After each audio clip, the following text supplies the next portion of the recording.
ఓ గట్ల ఎందుకంటానవే నువ్వు ఆడపిల్లవు కాబట్టి లేచి 4 తీర్ల పనులు నేర్చుకోవాలి. రేపు అత్తగారింటి కాడ ఇస్తే పనులు నేర్తే మంచి పేరు వస్తుంది బిడ్డ. వాడేంది బిడ్డ మగపాయిగాడు ఓడి చేస్తాడు ఓడి చేయడు మంచిగా కాలేజీ పోయి వాడు చదువుకుంటలేడా బిడ్డ. 12 అయ్యేదాకా తిరుగుతాడు 8 అయ్యేదాకా లేస్తలేడు. ఏమన్నా చెప్పదామంటే దున్నపోతు మీద వాన కొట్టినట్టే బిడ్డ. వాడికి అట్లా గౌరవం చేసి ఖరాబ్ చేస్తానవే నువ్వే. ఎందుకు లేవాడే నేను లేపుతా ఇప్పుడు.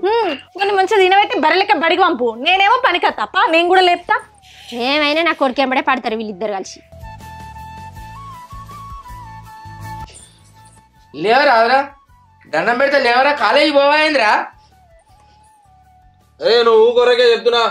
కాలేజ్ ఎప్పుడు వల్ల ఏం చేయాలి నాకు అంతా తెలుసు. ఏమో చిన్న పిల్ల అన్నా వాడు గంతేనే, వాడెందుకు లేస్తాడు, వాడు గిట్లా లేవడు.